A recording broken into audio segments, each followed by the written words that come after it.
Hello and welcome to our first ever English language video interview within the project Smarte Eine Welt by the Eine Welt Netz NRW. My name is Svenja and today I have the pleasure of speaking to Sana Ahmad, an amazing young researcher. Sana, thank you for taking the time today. Please introduce yourself. Hi, I'm Sana, and I am a PhD student and a research fellow at the Bits Bäume Berlin Social Science Center, and I'm writing my research on content moderation. So basically content moderation for social media platforms. How do companies like Facebook, Google, etc., how do they outsource this work to India? In which conditions do workers work? What are the control strategies? How are workers working with automated technologies, and are there possibilities for resistance? So this is what I do. This is what I look at in India as my main thesis, but I also did a short project on Berlin, looking at migrant workers doing content moderation. So very glad to be here, and thank you for inviting me. Thank you for coming. Yes, we always do with our interview partners. We already sent you some questions to get to know you better.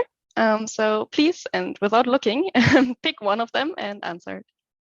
One of the questions was, what is an app that I cannot do without? And this is a very interesting question, given that we're so dependent on our phones and applications and softwares. But at the moment, it's productivity timer, which basically times my working hours. And it's an open source app. I can highly recommend it. It's like Pomodoro. You time yourself for 25 minutes, take a break.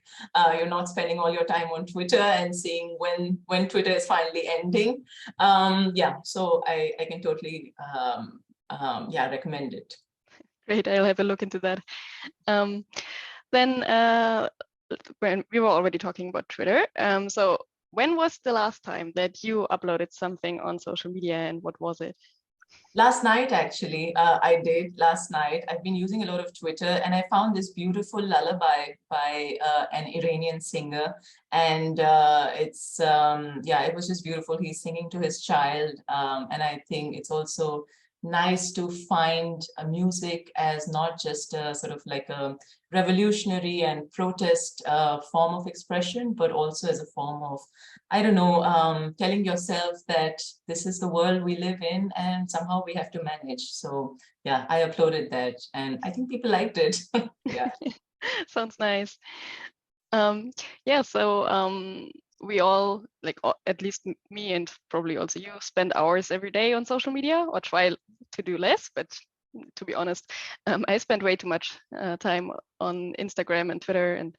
And so why is it that most of us have never really heard of the work of content moderators or thought of that? Yeah, I mean, it's a really good question. And I think this is something that you can ask about all tech platforms and all kinds of operations that are happening, the production processes that are happening. Who are the people doing it? Who are the workers doing it? Are there workers doing it? And similar to that, content moderators also go unnoticed. Most of the times it's understood as automated technologies, but there is also a complex reality at play here. And that is the combination of workers and highly automated technologies. So when I started this work, I was also grappling with the question of who is really doing it and how and where and why. And but yeah, you'll be surprised to know there's a lot of workers moderating this content. Yeah. And how does a typical workday of such a content moderator look like? Yeah, I mean, I think the first answer that comes to my mind would be that it's highly controlled. There are high pressures for target completion. So it's essentially 9 to 9.5 hours of work every day, 6.5 hours of production. That production means that they have to moderate content, but then they also do other tasks like supervising younger or non-experienced workers, like ensuring other things, maintaining documents, etc., etc. So they're doing it, but it's highly, highly controlled. There's also high degrees of surveillance through both their work software, but also the presence of supervisors on the floor. And they can take one lunch break, 2 to 3 short breaks, but the time is so highly controlled as well. So there's little space for really exercising their discretion about how they can control their time, how they can control their work, when do they want to do it. And many workers, both in India and in Germany, said that this high form of control, especially on their time, made them feel like they were in a kindergarten, and something that they didn't really enjoy. Yeah, understandably. And like you already talked about software, why is it that we even need humans to do the content moderation? There are 2 answers to this, and this is essentially what I'm doing in my research by trying to show the limits of automation. And on one hand, you can see that firstly, contracting workers continues to be cost efficient. You can make them work even during the pandemic. You know, workers in India were doing content moderation even when all economic activity was shut down. So India had a very harsh lockdown starting in March, and which went on to at least May or June, and slowly things were opening up, but the economic activities were still closed, which means that offices were also closed, but workers were sent desktops. And that again depended on whether workers were still in that city or they had gone away, whether they had a private room, because they had to work on a desktop looking at such content. So, so it is cost efficient, and workers will keep doing it even if there is a raging pandemic, even if you're living with your family and your family cannot know the kind of content you're seeing. A lot of workers' families don't know that the kind of work they do. They just know they work in an IT company. So, and secondly, because of the dynamic character of social media platforms, things are constantly changing. You have the content, you have the external standards, you know, think about, for example, earlier, you couldn't sort of like show breastfeeding images on Facebook, and later that changed, you know, by protests, by this external pressure. So things are constantly changing, and when that happens, workers also, for that change to happen in those content moderation standards, somebody is working with them. When a company comes up with a new policy, or it gets to know about the new policy, you need that mediating labor role in it, who says, okay, this works or this doesn't work. Should it be okay or not? It's not that workers have a lot of decision-making powers, but at the same time, they are the ones who are applying these moderation standards and policies. So they still can sort of give their sort of like transfer their knowledge to these companies. And so this is why you need workers who quickly make different workflows, who are quick to adjust to these constantly changing standards. And this is where you clearly see the limitations of automation in terms of the production process and workers. And so they spend like hours every day watching really disturbing stuff. Do their employers offer some kind of support for mental health, or did they tell you anything about coping mechanisms? Well, I mean, there are a lot of coping mechanisms, and this is what I also sort of try to look in my work. What are the different kinds of coping mechanisms? There's a lot of resilience, you know, in the sense that when workers join, they're told, look, this is something that you're doing to protect the users. You're guarding the internet, you're the protectors of the internet. And workers also internalize, but at the same time, they also tell themselves it's just a job, you know. At the same time, there's also different kinds of content cues. You know, you could have a content cue where there is a lot of violent content and sexually graphic content, but you could also have a content like e-commerce or marketplace cues where there's not so much content, or like this stressful content, but it could come once in a while, you know, at least once a week. It could come a couple of times. In a week, it could come a couple of times, is what I'm trying to say. And then workers have to try to find a way. So it depends really on what kind of social media company it is. If it's a big company, it can pressure the contracting companies in India to have counseling, right? It can say, look, you should have counselors because of all this external pressure, public pressure going on. This could be part of their service level agreements. But then it's also about implementing these practices, right? So the contracting companies in India, or the suppliers as they're called, could provide counselors for some content cues, but some other cues they could also not. And as I said, it doesn't mean that e-commerce or market cues would not have stressful content. There would be. So it really depends on which cues have the individual counseling, which cues don't have, are counselors available or not. So this is one thing. The second thing is also that not all workers are keen to take this individual counseling because of two reasons again. One is that there is a culture of professionalism in the IT sector, and workers are just expected to manage, that, and this is why many of them said it's just a job, because they also internalize this work culture. And the second thing, it's a more broad cultural issue where counseling and taking psychological help is not seen as crucial for a person's well-being. And I guess this is still a problem everywhere, even in this age and time. Yeah, I'm sure about that too. And why is India especially a hotspot for content moderation? Yeah, I mean, India is actually historically known for providing low-cost IT services to the world. And this is, again, has been enabled by state liberalization policies in the 90s, late 80s, development of software technology parks, special economic zones, development of human capital to actually service the health sector, finance sector, telecommunications sector, and others across the globe. So these workers are servicing all these different sectors and companies which are based across the globe.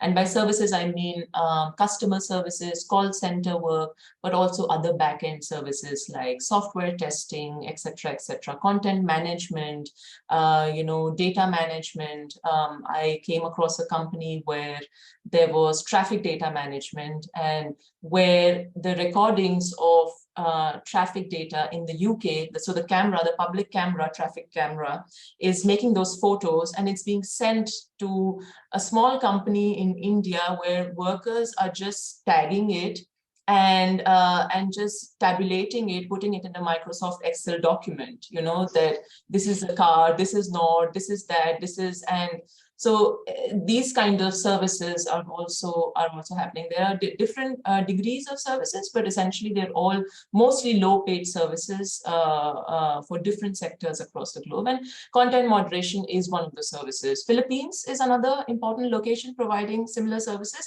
But also, again, this work takes place in the global north, including Germany, US, Ireland, and then the question is, who's doing it? And my research with a colleague at Bits Bäume shows that migrant workers are the primary groups of workers doing it because of structural conditions in terms of immigration issues, language issues, skills, etc. You don't need to have specific skills as such. So a lot of workers somehow get absorbed in this kind of work, and yeah, so. Yeah, it's happening both in the global south, but also workers at peripheries here in the global north. Yeah, interesting that most people also never heard of this happening here in Germany. Yeah. So what do you think how content moderation will look in the future? How will it develop? I think it's a difficult question at the moment, especially in terms of development of alternative ideas for platforms, especially Mastodon, more use of LinkedIn. So perhaps there is a shift towards these platforms, and perhaps there's also different kinds of like moderation ideas. But in terms of just automation, I think there will definitely be a use of automated technologies, but in a more hybrid setting, that you will still need workers, again, for three factors. One is just the scale of content. So it will be outsourced, and outsourcing happens primarily because of the scale of content. Second is the limited time that is actually available to companies to moderate this content. And the third is the different cultural and linguistic context of content, right? Like what we were talking about. It could be, for example, a political context, but it could also be the cultural context. For example, in my interview with a former user operations manager of a big global social media company. I wish I could name them, but she said that why we also outsource to India. They already outsourced in 2010 in Hyderabad, and she said we outsourced to India because of course it was cost efficiency, one major reason, but the other thing was also we couldn't have, this is her words, random Americans guessing about Indian politics. This is not to say that all Indian moderators will make the right decisions about Indian politics, but just the cultural context of it, right? Like there would be more sort of knowledge about, I don't know, understanding of different religious, cultural, etc. Context. But again, it's not that workers are allowed to use whenever they want to. It's highly controlled, because social media companies also don't want to risk their brand image. They don't want to lose their users. They don't want to lose advertisers. So they have to sort of take care of everything. They try to manage everything. And for a long time, I think this will continue, this model of automation, high degree of automation, and labor. So regarding the cultural and linguistic contexts, that would mean in the end, like every country would probably need an office for content moderation.